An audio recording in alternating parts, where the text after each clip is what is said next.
Alright, so hello, this is Chris Finney again. You might have seen in my last video, shot on film or digital, but I mentioned about the Panavision camera. That's this camera right here. It's a digital large format. I don't know if it's the same size, but it's kind of the equivalent. It's 8K of 65 millimeter. You know, it uses the anamorphic lenses and stuff like that, which like squeeze it down and put it onto, the sensor, kind of the 8K sensor. That's the best way I can describe it, kind of stuff. This is the Panavision site here. I'll put a link to it on the show notes here. But this is a good site because there's a camera with the 8K DXL Millennium. And here's an example of another picture of it, kind of stuff. But see, on this page here, they have this it's called Panalab here. And if you click through it, you click onto this one, which will get you this page. Scroll down, and here's some seminars and some videos and stuff like that. And this is a very good seminars and videos on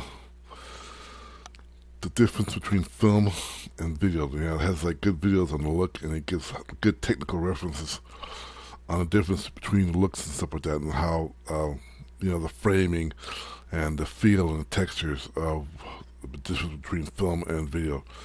Okay, and it has a white paper too, which gives you more technical reference on it, kind of stuff. It's probably a good thing to study up on, just have the knowledge on it, kind of stuff. Enjoyable videos, pretty good, well produced. So that's that. And then they got a whole bunch on the site here, but this is Panavision's page right here. You can learn all about Panavision. Okay, so another thing here, we're talking about films that were shot.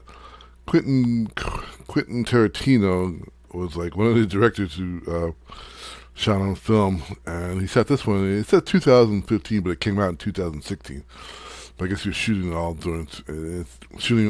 during 2015, and it's the Hateful Eight. Okay, and he got to shoot that one on 65 millimeter. 65 millimeter was pretty big in the 50s, 60s, and 70s. Along with 35 millimeters. It just was. That's what they shot on all the times and stuff like that. And Panavision had their own 65 millimeter camera, Airflex, and Mitchell cameras, which I'll show you here real quick. This is a Mitchell camera. Right there, you can see the mag there. That's a 65 millimeter film mag. You can see the beast of a camera, kind of stuff.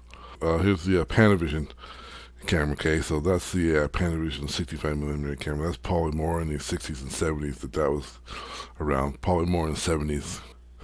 But anyway, here's the dailies of the 65 millimeter print here. You shoot it on negative, then you print it to another film stock, which you get a positive. And this is a positive, and you can see how wide the frame is. There, kind of stuff. And you can see how big the film is. The 65 millimeters across. Okay, and so they shot on the 65 millimeter film, and they also shot the wide field of view, cinemascope or panoscope or whatever they called it, kind of stuff. They had so many names for it.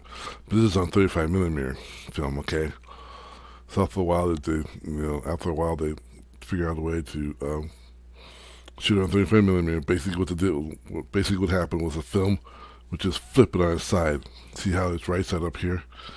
Well, on the 35 millimeter, they would just flip it on its side, and then when they projected it, the lens would just reverse it and flip it up, right side up. And it squeezes it a little bit too, kind of stuff. So the camera would squeeze it. When you shot it, the camera would squeeze it onto the film, and then when you projected it back, the